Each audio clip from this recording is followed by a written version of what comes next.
truth behind the myth.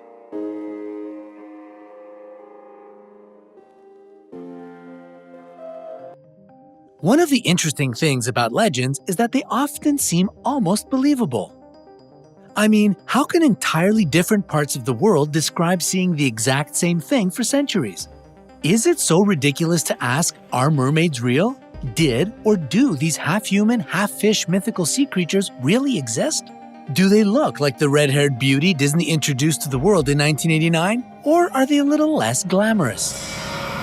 Believe it or not, scientists and historians have been interested in the mermaid's existence for years. In today's video, we're turning to their research to find out the truth.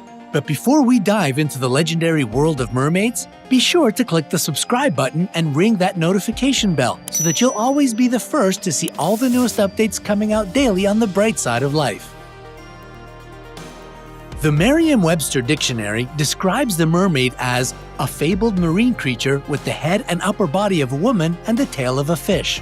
It has a male counterpart, the merman, and both have made plenty of appearances in books, comics, cartoons, and movies. The most popular of which for our generation is, of course, Disney's lovely Ariel in The Little Mermaid.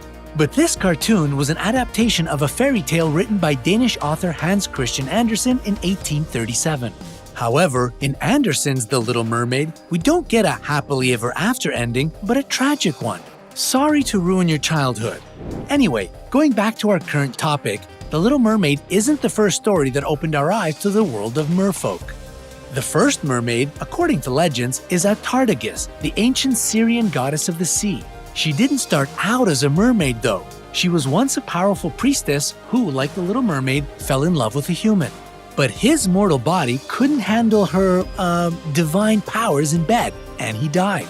She became pregnant with his baby, and she never could move on from the death of her beloved. After Atargatis gave birth to the child, she decided to drown herself in the ocean. But the gods took pity on her because of her exceptional beauty and turned her into a mermaid. To this day, she's revered as the goddess of fertility, protection, and well-being for those who worship her. And then there's Ea, the Mesopotamian god of water, wisdom, magic, and creation. He was a merman. And what's his backstory?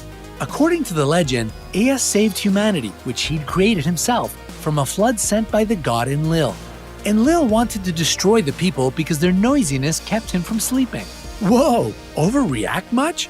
This was told in the Babylonian myth called Atrahasis and the Epic of Gilgamesh. Like most legends, that of the mermaid spans across cultures. In Japanese folklore, there's the Ningyo, which is a giant fish with a human face and a monkey's mouth. If you can get over its monstrous appearance, it's believed that adding Ningyo to your diet will give you eternal youth and beauty. You'll just be cursed after consuming one is all, no big deal. In most parts of Africa, they have Mama Wata, which is derived from the English mommy water. If you're on her good side, she'll choose you as a medium for her special powers. If not, well, you'll be fed to the fishes. They've always got a catch, don't they? The female Merrows of Ireland are beautiful with long green hair. The males? Not so much. Merrows have to wear something called a Koholin druith, which is a magical cap that helps them live underwater.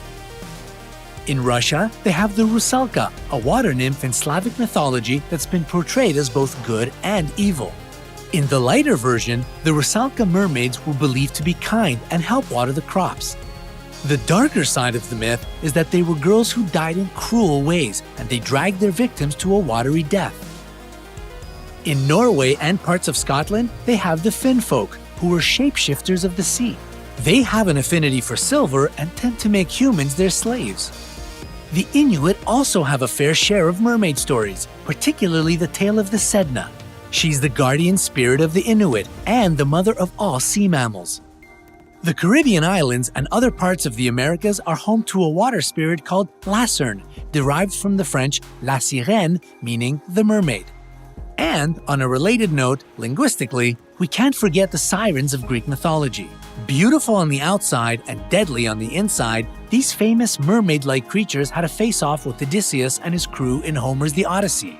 Luckily, Odysseus and his men managed to come out with their lives by stuffing wax into their ears so they couldn't hear the seductive and hypnotic singing of the sirens. But mermaids aren't just a thing of ancient legends. The hype continues even today. Unconfirmed and probably false, sightings have been reported all over the world in the past years. In 2013, Animal Planet added fuel to the fire when they made a fictional documentary titled Mermaids: The Body Found that racked up 3.6 million views. This only proves that people's fascination with these mythical sea creatures still hasn't wavered even in the 21st century. Animal Planet's stunt, although they were open and honest about the fact that it was all made up, isn't the first one. In 1842, P.T. Barnum created a fake mermaid by sewing together the head and torso of a monkey and the tail of a fish as part of his circus show. He called it the Fiji Mermaid and claimed that it had been caught near the Fiji Islands. Thousands of people fell for it, and it's still considered one of the greatest mermaid hoaxes of all time. One thing's for sure, no one has actually seen, met, or caught a real mermaid, alive or not. Even Christopher Columbus's mermaid sighting in 1493 was debunked by experts. He described what he saw as not so beautiful as they are said to be, for their faces have some masculine traits. So what had Columbus really witnessed back then? Historians, folklorists, and scientists are convinced that it wasn't a mermaid. What Columbus actually spotted was a manatee. Yup, it was just a case of mistaken identity. Some older species, like the extinct stellar sea cow, were known to grow up to 33 feet long. However, today's manatee and its Indo-Pacific cousin, the dugong, only get to about 9 to 10 feet long. And here's a fun fact. Manatees and dugongs, which belong to the scientific class Sirenian, are closely related to elephants. Plus, they're the only marine mammals that are strictly herbivores. So, how on earth could Columbus make that big of a mistake? Well, from afar, manatees are about the size of a human. Their front flippers could resemble an arm from a distance, and their neck vertebrae allow them to turn their heads around like we do. Plus, their round heads and protruding nose and whiskers could be mistaken for a man, especially one with a mustache. And marine biologist Dr. James Powell, who has studied and observed manatees for over 30 years, totally agrees. According to him, with the right lighting and angle, a manatee's head does look like a person's. Plus, for lonely sailors deprived of human contact for so long, when they saw the flat, mermaid-like tail of manatees doing tail stands in the distance, they could easily take it for the mythical sea creature. To further solidify this theory, even the suspected mermaid skeleton discovered on the island of Mombasa and brought to Portsmouth to be investigated by the Philosophical Society was later found to be that of a dugong. The findings were published in the Magazine of Natural History in 1830. Now, let's consider the question of whether or not their unique body structure could even function. The short answer is that it's impossible. The human part of the mermaid wouldn't be able to withstand a life in the cold oceanic waters. That is, not unless mermaids have a thick layer of hair like sea otters or blubber like other marine mammals. Evolutionarily speaking, humans and fish have branched out into two entirely different species. This means that a mermaid can't have the best of both worlds. Even reproducing would be more complicated. Do they give birth like humans or lay eggs like fish? How do they digest their food? A person's digestive system is nothing like that of a fish. Physiologically, merging the two just wouldn't work. But who knows? Maybe they really are out there and we just haven't found them yet.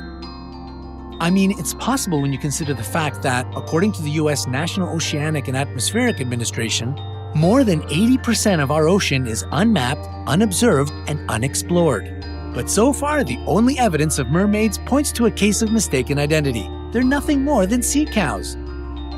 For the time being, mermaids remain fictional characters and a favorite mythical subject to discuss. What about you? Do you believe mermaids could exist? Tell us in the comments. Don't forget to give this video a like and share it with your friends if you've enjoyed it. Be sure to subscribe and join us on the bright side of life.